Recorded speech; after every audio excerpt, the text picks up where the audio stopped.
이 뉴스를 보도하는 많은 오늘 조간 신문들에서 인용되는 한 가지 사례가 있습니다.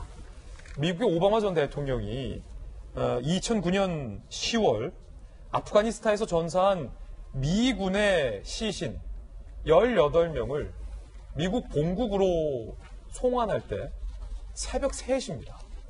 오바마 대통령이 백악관에서 헬기를 타고 40분을 날라서 델라웨어주의 공군기지까지 달려갑니다. 그 영상이 많이 회자되고 있습니다. 그래서 저희도 열심히 영상을 한번 뒤져봤습니다. 함께 보시죠. 죄송합니다만 음악을 빼주세요. 그냥 있는 현장은 그대로 보여주세요. 자, 군복을 입은 군인들과 나란히 도의를 해서 새벽 3시입니다. 아프가니스탄에서 미국으로 돌아오는 그 순간에 대통령이 마중을 나갔습니다. 보시는 것처럼 의장대도 없고요. 화려한 조명도 없습니다. 미디어 파사드는 당연히 없습니다. 모두 운구차로 18명의 시신이 옮겨질 때까지 오바마 대통령은 군인과 함께 섞여서 거수경례를 붙이고 있었습니다. 미군 전사자가 미국 본국에 도착한 현장에 대통령이 예우를 갖추고 있는 모습입니다. 다시 한번 보실까요? 2009년 10월 40분이나 헬기를 타고 날라온 오바마 대통령이 새벽 3시에 수송기 한 대를 기다리고요. 그 안에서 지금 막 아프가니스탄에서 돌아온 미군 전사자 유해가 운구차로 옮겨지는 동안 어떠한 음악이나 조명 없이 거수경례를 끝까지 하는 모습을 보고 있습니다. 2011년에도 오바마 전 대통령은 유해를 맞이했습니다.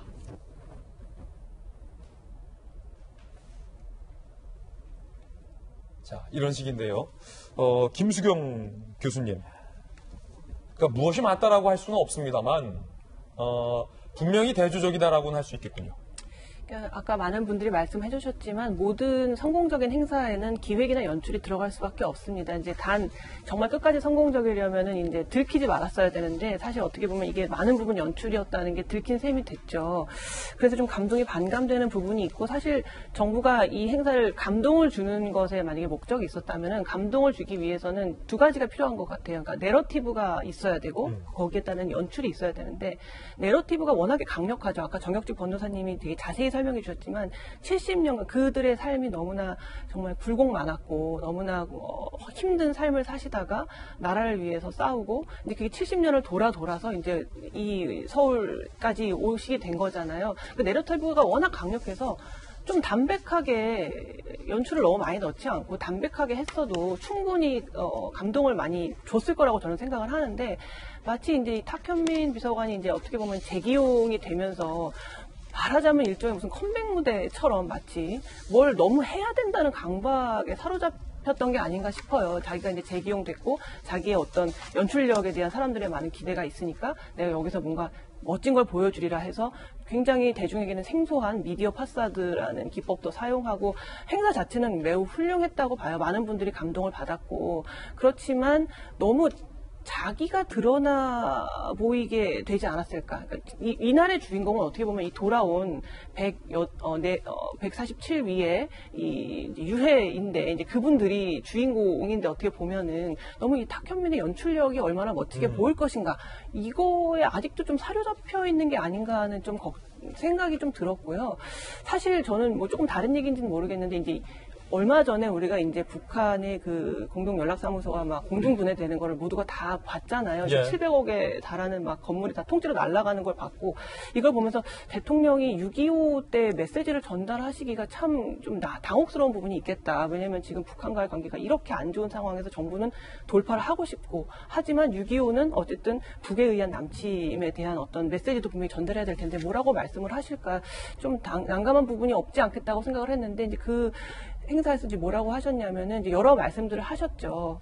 그럼에도 불구하고 조금 아이러니하다고 느꼈던 거는 북한과 사이좋은 이웃이 되자는 말씀을 하셨거든요. 그러니까 이제 조국을 위해서 싸우다가 돌아가신 분들의 이제 이런 유해 앞에서 이제 북한과 사이좋은 이웃이 되자는 메시지가 굉장히 좀 묘하다라는 생각을 해. 세월이 정말 많이 지났구나 그런 생각이 들었고 어쩌면 너무 정부의 지금 메시지를 전달하는 데에만 초점이 맞춰져 있어서 이 행사의 진정한 의미가 좀 가려진 건 아닌가라는 생각도 한번 해본 바가 있습니다. 김용태 의원님 오바마 전 대통령의 그 전사자를 맞이하는 모습은 어떻게 보셨어요?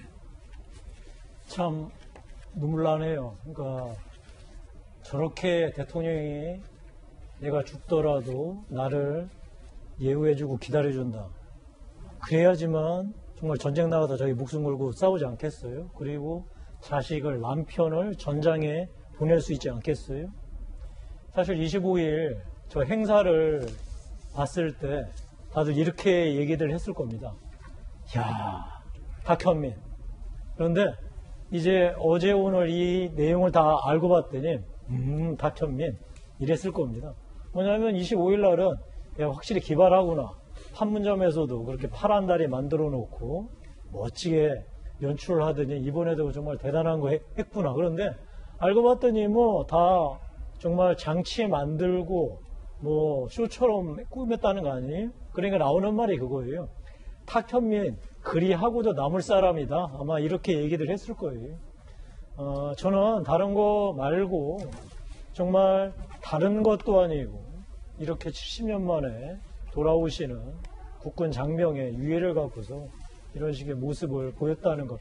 아까 연출은 불가피했다. 그 말은 제가 인정하지만 그렇다고 해서 하루 동안 저 유해를 비행기 안에 방치했다. 아니면은 저 비행장에 그냥 방치했다라고 하는 사실은 그 어떤 경우에도 탁현민 비서관이 아니라 문재인 대통령이 비판받아 마땅하다고 생각합니다. 김용태 의원님 개인 견해셨고요. 박용진 의원님. 오바마 대통령이 그 군인의 유해를 맞이하는 과정을 보면서 영화가 한 편 생각나서 찾아봤어요. 제가 봤던 영화인데 2009년도 작이고요.